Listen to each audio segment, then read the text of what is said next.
All right. Good evening, everyone. We may have some more people hopping on as we get started here, but definitely appreciate you all hopping on your Sunday evening.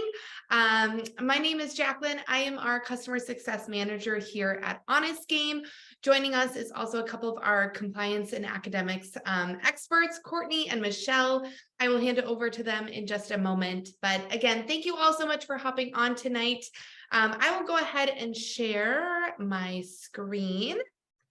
Today is all about academic eligibility and how Honest Game is working with your club to help support you on the academics side of things, how to keep you guys staying in the game. So over the next several minutes, we will go over some academic eligibility ins and outs, a little 101, everything you all need to know as parents or as student athletes looking to play your sport in college.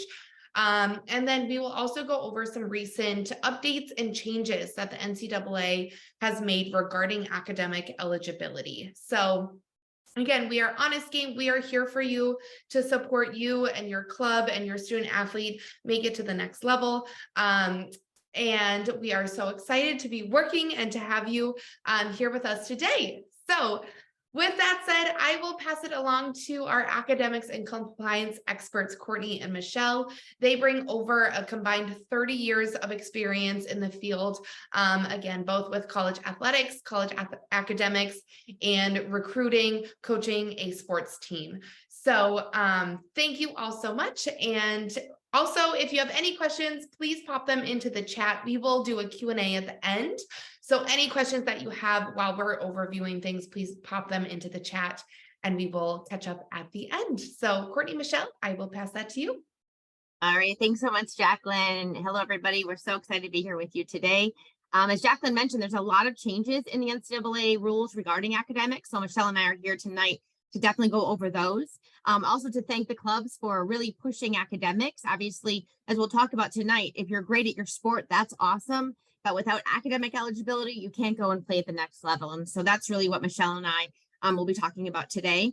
I said we're kind of great bookends because Michelle's coming through the college coaching space and also as a college student athlete, also as a pro athlete. I was not so fortunate. I was more of the academics and compliance expert in college athletics. So the two of us together really are going to bring this forward and assist you along the way.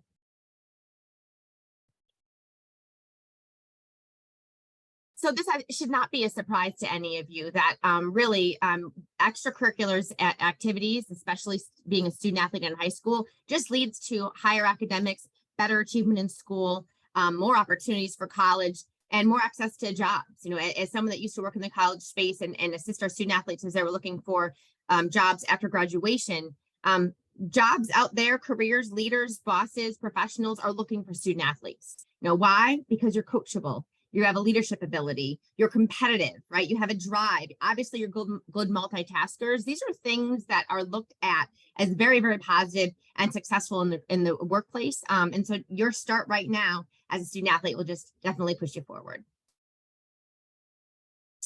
This is important because it's important to know that almost half of all high schools around the country have an NCAA portal that lists all of their classes that is either unaccredited or lapsed, meaning they have not talked to the NCAA.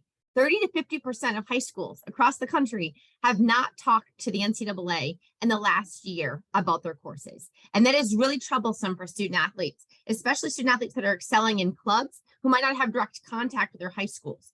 And so that's really one thing that we want to show tonight is it's very, very important that your high school is following all of the academic rules and communicating with the NCAA, because you need to be academically eligible, not only to compete in college, just to be on a roster in college, to practice in college, to get any NIL potential, right? To maybe sometimes even get accepted to the college of your choice. You have to be academically eligible for all of those things. And it starts with the classes you're taking in high school and are they approved by your high school with the NCAA. There's so many opportunities for sports after high school. And if you take a look at this slide, there are hundreds of thousands of opportunities that you can play the sport you love in college, right? It's not just Division I or bust. It's not you have to go and, be on Saturday game day for football or in March Madness for basketball or the College World Series. Right? This is not things that have to be for everybody. There are so many opportunities at Division 1, 2, 3, NAIA, JUCO, the California college system. There's so many things and places where you can play and go to school and get it paid for. So that's important. That last part at the bottom, athletic scholarships available. Look at all of those colleges that have money to give you to come and play college sports. Some of the updates that we want to make sure you take away from this webinar, number one, is that there are no more standardized test scores required to be an NCAA qualifier. Any reference to sliding scale or SAT or ACT scores, having to match your GPA, that's all taken out. Last year, the NCAA said we were not requiring standardized test scores to determine if you're eligible to play at the NCAA school of your choice. So that's really important to know. What's also important to think about, though, is while you do not need a test score to be academically eligible to play in college, the college that you're applying to may still want you to take that test, or the major that you want to choose in college may still require that test. So it's important to know, though, that because there is not a test score required for eligibility, it puts a lot of stress on that class list that you're in your high school, making sure that that high school is talking to the NCAA. The second bullet point is really important because it's very new and it goes into effect right away next fall. And so historically, during COVID, if you took a class online through your high school, or maybe some sort of a hybrid situation or an e-learning, as long as the course title was on your high school's NCAA eligibility center list, it was okay to count towards your eligibility. It didn't matter you took it online, on your couch, in your bed, as you're doing your homework. The NCAA said, it's okay, we'll count it. That stops in September. Starting September 1st, your high school has to have their online courses approved by the NCAA. And so it's very important to know. And we'll talk about that. Additionally, you can see how that is on your portal. The NCAA COVID-19 waiver has lapsed. So all of those rules regarding you can take extra classes after graduation, or you can have these online versions, those are all stopping. So anything that made you a student athlete eligible through the COVID-19 waiver directive is taken off now. We're back into kind of a little bit of normalcy now with the NCAA and their rules. And then lastly, the fee to start an account with the NCAA has increased. And so that's important to know. It's a little bit more money. And also they have a new amateurism only certification account. So there's not just two choices now for an account with the NCAA. There are three, and we'll show a slide later on how to get there. Here's the basics for the NCAA eligibility to go Division 1s, 2, and 3. And so for Division 1, they're looking at 16 specific classes that you've taken at your high school, and what's the GPA in those. So they call that your NCAA core course GPA. For Division 1, that average has to be a 2.3. For Division 2, it has to be a 2.2. And for Division 3, there is not a requirement. And so again, this slide that we showed maybe 6 months ago might have said, you need this GPA with this test score. But remember, there is no test score requirement anymore. So they're just looking at the 16 classes in those core subjects. What is the title on your transcript? And is it on your NCAA portal? And what's the GPA from those? So I talk of these NCAA core courses, or you need 16 core courses. What does that really mean? The NCAA said we want you to be taking classes in specific subject areas: English, math, natural or physical science, social science, foreign language, and a comparative religion or philosophy. The classes that they're looking for have to fall in those areas. They have to be taught at your high school's regular academic level or higher, and they need to be taught by an instructor in your school. So it's important to know that some of you are taking classes that are required for graduation, and that's good because you're listening to your counselor. These are the classes you need to graduate. But all of those classes may not be counting towards the NCAA. And that's really where Honest Game is coming in. We want to show you that by you giving us your transcript, we can show, yes, you're in these courses. These are the ones that are counting for your NCAA core course GPA, and these are the ones that are not. And why does that matter? These are two very specific instances, two examples from our Honest Game software of club student athletes that are really good talking points to see, right? So we're looking at the NCAA GPA, those 16 classes, different from your school GPA. And so what the student on the left here, they had a school GPA of a 2.06. So their coach were like, listen, you can't play in college sports. You have a 2.06. There's no way that you're going to be a qualifier. You don't have a 2.3 for Division I, and you don't have a 2.2 for Division II. But if you just took a look at those 16 core courses, the student actually had a 2.5. So they were eligible, right? But they kept being told you only have a 2.6, you're not eligible. But when you look at those 16 core courses, that's really important. That student is fine. The opposite is the student on the right. So they've been told by their coaches, hey, you have a 2.61 school GPA, you're totally fine. Division I, Division II, you can go play, you can accept that scholarship. We're really excited that you're having such a good club athletic experience. Go on and play at the college level. But when you take a look, the classes that student were not on their high school eligibility center portal, and their NCAA GPA was only 2.2. So they could not accept that Division I full scholarship because they were not a Division I full qualifier. If you look here, we kind of lay it out about what should you be thinking about and looking for starting in freshman year. And so these 16 core courses start to be looked at in your 9th grade. Some of you have given us your transcript and we were able to identify, oh, you had some 8th grade courses actually that we can count. Again, we can't see that until you give us your transcript, but when you do, we'll start in 9th grade and look at any 8th grade classes that we can. And then we'll cover them all along the way to see how many classes you have in each of those subject areas. So ideally, you're taking 4 approved NCAA courses each year, 16 total, so 32 semesters. And then we're watching for how many Englishes, how many maths, do you have enough additional courses, how many sciences? Looking at those virtual or summer school classes now, because remember, they're going to be different because of that COVID waiver coming off and the non-traditional courses being looked at differently. And then we're suggesting make sure you register with the Eligibility Center, have your counselors submit their transcript to the NCAA. And then we're looking for a specific rule that's called the 10-7 rule. And this is really important because if you're thinking about going Division I or you're being talked to by Division I coaches, you have to have 10 of those 16 core courses completed before the start of your senior year. So whenever we get students that are coming to Honest Game for the first time and they're seniors, you know, Michelle and I are like, oh boy, here we go, because if we haven't been able to track that 10-7 rule, it's too late sometimes as a senior. So we need to be looking at your transcript before you enter that senior year because you can't get well by missing the 10-7 rule. If you enter your senior year and you don't have 10 of the 16 completed, 7 of the 10 being in English, math, and science, you cannot go Division I.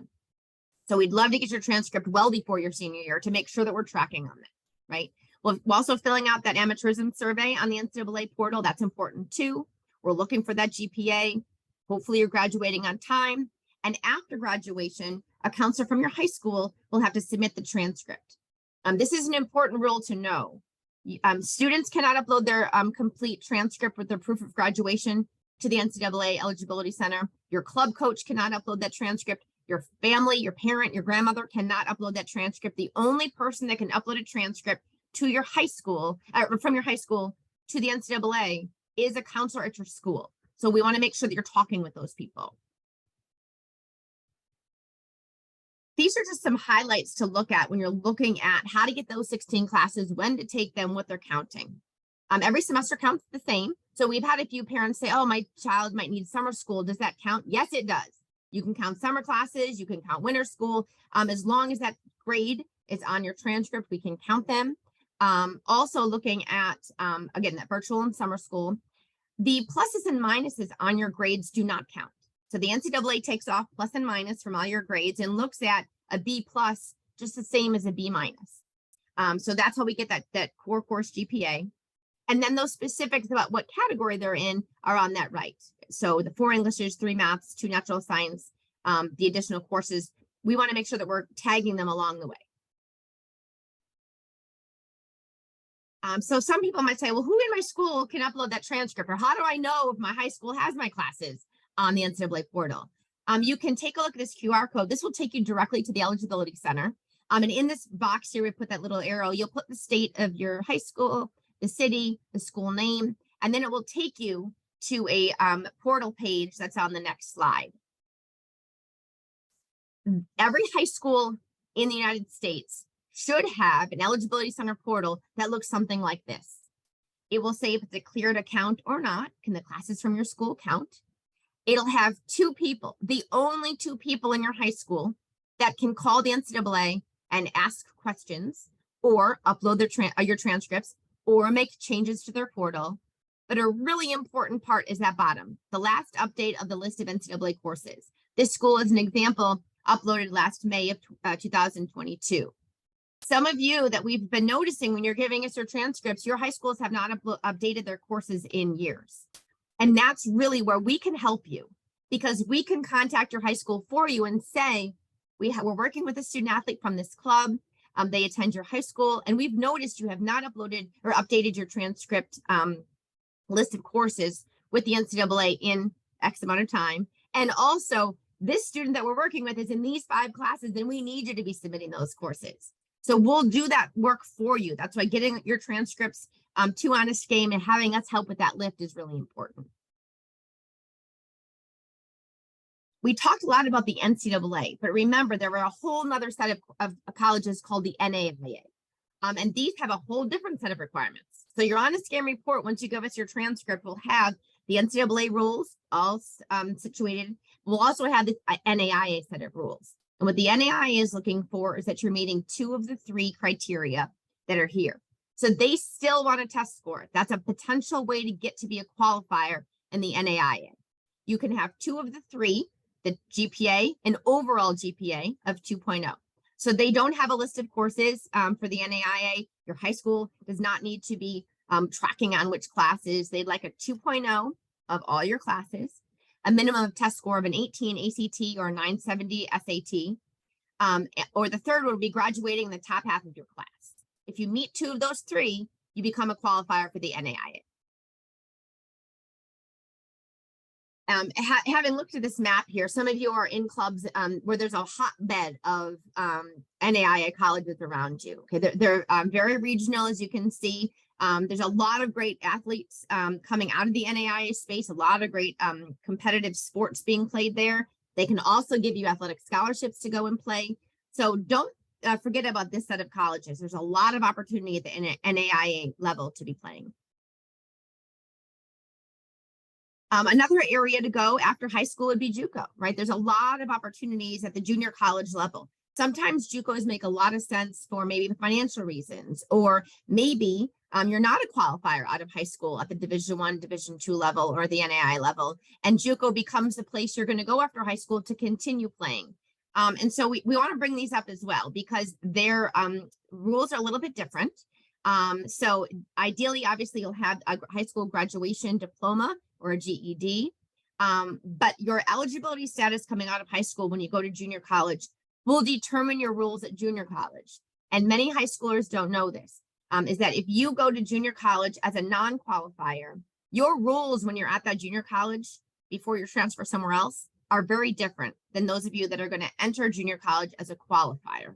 And so we have that in our Honest Game report. You can see that very clearly. I'm entering junior college as a non-qualifier. These are my rules, or I'm entering as a qualifier, and these are my rules. But there's also some great athletics happening at the junior college, and we want to make sure that you're aware of those as well. One thing that we like to point out is that Honest Game working with your club and hand in hand helping you along the way does not take away the fact that you have to register with the Eligibility Center for either the NCAA and or the NAIA. We don't do the steps for you. You have to go and make an account with them. But we're there every step along the way. We've wrote some amazing blogs about, which certification account to get, how to register. So please make sure that you know you still have to do that step, but we'll be there right along the way. And as we talked about, one of the changes in the NCAA is that they're charging a little bit more money to get that account. So that's important to know. And one thing that we point out as well is that when you go and make an account with the NCAA, you cannot be looked at. The NCAA does not open your file unless you have a paid account. If you qualify for a free reduced lunch or an SAT or ACT waiver, you can also get a waiver for the fee for the NCAA account. But you have to have a paid account in order for a college coach to ask the NCAA to open your file and look at you. And that's important to note. A college coach has to put you on their IRL, or their institutional recruit list. Until they've done that, even if you've paid for an account, no one's looking at you. So the basic order would be pay for a certified account, start your NCAA portal. Your council will be uploading their transcripts. College coach puts you on their IRL, and then the NCAA looks. But as you may all know, that might be happening well into your junior, senior year of high school when it's too late. So Honest Game can start that process and look at your eligibility starting in 9th grade. So that's important. You have to do these steps for the NCAA, but we'll be giving you that information long before the NCAA would. So when you sit down to register for the account, what do you need? You need a valid email address. We suggest it is not your school address. Use maybe a Gmail or a Yahoo, some other email address. Your basic education history, which high schools have you gone to if you went to more than one? What sports have you played? And where did you play them and when? And then you'll have to pay for the account. So I'm going to turn it over to Michelle to take it from here to talk about the plan and how we can help you and a little bit more about Honest Game. Yes, thank you, Courtney, for all of that really good information and all those updates, because it's important to stay up to date on the ever-changing academic eligibility process. And so we are here to help you make a plan. Please send your transcript to Honest Game directly to transcripts@honestgame.com. It can be an unofficial transcript. It can be a screenshot of your transcript, but we want you to send that to transcripts@honestgame.com and include your full name, your school graduation year, and the name of your club, and we will get a report to you. Remember, you do not want to wait on this. You really want to know where you are so that you can play at the next level. And we have so many resources to help you, as Courtney mentioned. We have a blog that goes through so many of the topics, from recruiting to academic eligibility to NIL. So it has a ton of topics for you to look at. We have Cleo the counselor, who is a great support system for you. If you have a question and you just want to ask Cleo, she'll come back and help you with those answers. And then knowing your NCAA and NAIA Eligibility Center resources is really important, as was mentioned before. And so we also offer some virtual counseling services to allow us to get a one-on-one with parents and student athletes in order to really go through your journey and your individual circumstance. And as always, to stay up to date with all things related to academic eligibility, make sure you follow us on Instagram and Twitter @HonestGameCares. So get that plan and get those transcripts over to transcripts@honestgame.com. I really love this quote by Stephanie Bernthal. She is a former Division I coach, and she talks about how academic eligibility is the doorway to success at the college level, and that cannot be more true. So your academic eligibility, not only does it open doors for you at the next level with your athletic success in high school, but it not only opens it for the next level, it also opens doorways for you in the workplace after you graduate from college. This is huge. As a former Division I coach, this was one of my first conversations I would have with, whether it was the high school coach, the club coach, their recruit, and their families. In that conversation, getting to know you, I would always ask, what do your grades look like? What does your transcript look like? What courses are you in?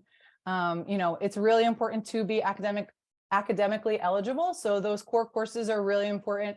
And although standardized test scores have been waived, those test scores may still help you in the admissions process. So having that high GPA and a good test score will make college coaches' lives a little bit easier in terms of advocating for you, and admissions it'll be so much easier for them to advocate in that way. So it's really important for you to make sure that you are ready for that conversation with any coach. And what you can do is you can pull out your academic eligibility report that Honest Game will create for you, and you will have all the answers to all their questions in terms of what courses you are in and what your NCAA GPA is. All right, so what is the National Letter of Intent? Not to be confused with the NIL. The NLI is your agreement with the with yourself and the school you're attending. So that is what you are going to sign, and you're promising that you're going to attend this college. and you're going to stop communication with everyone else who's recruiting you. And with that letter, there will be an athletic scholarship, whether it's partial or full, that will be with your NLI. So it's important that you have that. All right. It's also important to know that, you know, you can tweet out where you're committing, or you can maybe sign a commitment letter. That is not the same as an NLI. The NLI is your guaranteed spot on the roster. Whether it's a verbal commit or a commit on Twitter, that is not guaranteed a scholarship or a roster spot. The national letter of intent is your guaranteed spot. This is an awesome QR code for you all to get right now. Scan with that with your phone. This is your dates of when the different sports are signing. So you'll see an initial signing date and your final signing date. So between these dates is when you can sign your national letter of intent. So to stay current, just make sure you get this QR code. As you can see, basketball, football have different time periods than all other Division I and Division II sports. This may be my favorite checklist. It is great. So get this QR code as well. It breaks down your freshman year, your sophomore year, your junior year, and your senior year. Academic eligibility can get complex. And so this breaks down what we should be looking for your freshman year all the way through your senior year, so that it's not that overwhelming, and then we can simplify it. So get this QR code and you can go ahead and go start through from your freshman year to your senior year. So we are here to help you. We're here to make sure that you're taking out any guesswork that you have with your academic eligibility. Am I eligible or not? We are here to help you. So get those transcripts over to us so that we can create a report and that it's not too late. You don't want to be a senior and you don't want to be signing your national letter of intent and then finding out you're not academic eligible. So make sure that you are sending those transcripts over to us. We all come from a space of high school counselors, from athletic directors to compliance administrators. So we're here to have solutions for you through all of your individualized circumstances. So what will your report look like when you give us your transcripts? This is what you will see. So here we have Serena Venus, and next to her name, you will see that she has a red for a Division I and then green for Division II, Division III, NAIA, and JUCO. So in a stoplight concept, the red means, there's an issue, we're not eligible. So when you go into your report, you'll be able to toggle over and click over to the NCAA Division I, and there we'll see a breakdown of what is going on with your credits and your courses. So as you look at Serena Venus, you will see that she has 31 out of her 32 credits complete. She does not have her full 16 NCAA core courses or her 32 semesters complete. You will also see that she does not have that 2.3 in order to be eligible for Division I. She's at a 2.27. So right now she cannot complete at the Division I level. And then even further of a breakdown, which I love, this visual graph. So this visual graph will start your freshman year all the way through senior year. Your goal is to get those blue lines to be completely filled. As you can see, that in each subject area, you'll see how many semesters you need and where you're coming up short. So as you can see, Serena Venus is short on English right now. And then even further into your report, you will see a breakdown of all the courses you have taken through your freshman year, all the way through your senior year. And what you will see is you'll see white boxes. Those are your NCAA core courses. So those are what are counting for your 16 NCAA core courses. Those grayed out boxes are courses that you have taken in high school, and those are counting towards your school GPA. So those, remember, that's different from your NCAA GPA. Your school GPA will count for NAIA. But as you continue to look towards Serena Venus, you'll see that after her junior year, as Courtney had talked about, your locks will turn on.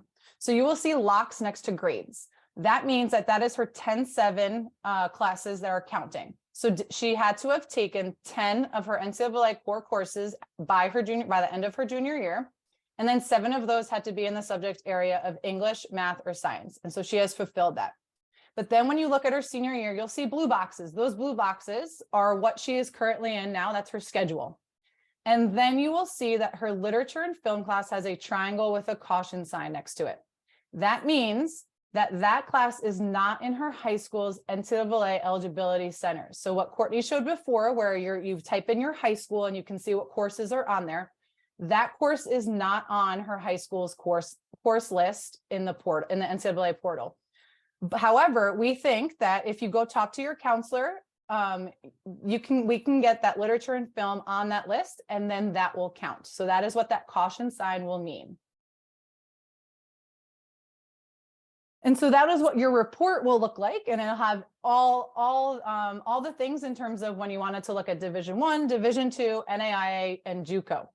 And then in the 23, we're really excited. In the 2023-2024 year, we have some new product features that we're really excited about to help you even further in your opportunities at the next level. So there will be a college team search, which will allow you to search how you prefer. So you can search by sport, by gender, by state, by each level, and knowing what you want to do at the next level, you'll be able to find a breakdown of all of these schools available to you. As you saw, there are so many opportunities. So this will be a great feature for you to use. The next feature that we are excited about are the notes section for all of you to use. I think this is going to be really helpful because as you're doing your visits, you can write in the notes section of what you liked about the school, what you didn't like, what you thought about the staff, what you thought about the team.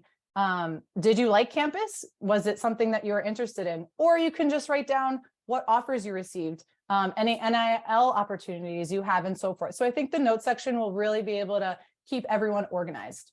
And then the last thing we're really excited about is a recruit assist feature that will help you have templates for emailing college coaches. And we're also going to have a template of your student profile. So with your academic eligibility report, you'll be able to share that with the college coaches, as well as this profile, which will have things about you. So your academic and athletic honors, but also it'll have links to your highlight films, or your high school highlights, or your club highlights. And then it will also have all of your listed. You'll be able to put all your social media handles as well. So that'll be good for you to share with the college coaches. And of course, we'll continue to have resources for you in terms of recruiting, any NIL education, financial aid, and admissions. And the last thing, as that checklist was one of my favorites, it'll be interactive. So as you complete them, you'll be able to check them off, and you'll see where you are at each year when you're completing it. So we're really excited about this, and we cannot wait to create these reports for you when you send them over to us. All right, Courtney, Michelle, thank you so much for sharing all of your knowledge and expertise. Before I hand it over to our little Q&A session, I do want to remind you all that this is exclusively for our existing club partnerships. We are currently partnered with your club. They have seen the value in Honest Game providing that support as their academic arm. They are taking care of you on the field, on the court, whatever your sport may be. They have got it for you athletically. They have chosen to partner with us to help support their student athletes on the academic side. So this is a completely free service to you. They have taken care of any fees you may experience, but you won't have any because it's free. So feel free again to email us your transcript. That's all we need to get you started. We will generate a full real-time report. If you email us your transcript tonight, we will get it to you definitely by the end of this week. You'll know exactly where you stand, and we'll help you create that pathway forward to ensure that you get or remain eligible to play where you want to play in college. So that said, I will stop sharing my screen. And if you have any questions, please pop them in the chat now. We will leave it open. Jacqueline, I can take the first one that came out of the Q&A box about comparative religion or philosophy. If that's okay. So a question came in that, my son doesn't have an opportunity to take comparative religion or philosophy at his high school. Will that restrict him from the NCAA eligibility? No, it most definitely will not. Those are options to take. You don't have to take them. And so what we look for is the English, math, natural science, social science, and then there's a category of additional courses. And so that's where foreign languages fall, but that's also where comparative religion would fall, or philosophy. So if your school doesn't have comparative religion or philosophy, no need to worry. You'll be able to get additional courses through other means. And so definitely give us that transcript for the parent that asked that question. Send the transcript to transcripts@honestgame.com. And in that report, we'll show which classes are counting, but then also what's missing. And from there, we can definitely work with you to choose appropriate classes. And that's one thing that I love, that we're not just a software, we're people behind the software too. And so if you have any questions about them, we're more than excited to meet with you and to walk through not only this is your academic eligibility snapshot as of today, but more importantly, what's our plan? Where are we going to get the other courses? So definitely upload that transcript and then we can take it from there. Awesome. We had another question come through. Should we wait until Q4 final grades are in to send you the transcript? Let's grab your transcript now. The sooner the better. We can create a report for you now so you know where you stand. And then once you get those final grades in, then we'll generate another report for you. Our software, we get notified each time a document is uploaded. So we can create a report for you within 3 business days as that document gets uploaded. So again, we would rather receive that document now, get you that real-time status update with your eligibility, and then we'll do another report for you at the end of the school year here. Any other questions on anything we discussed today?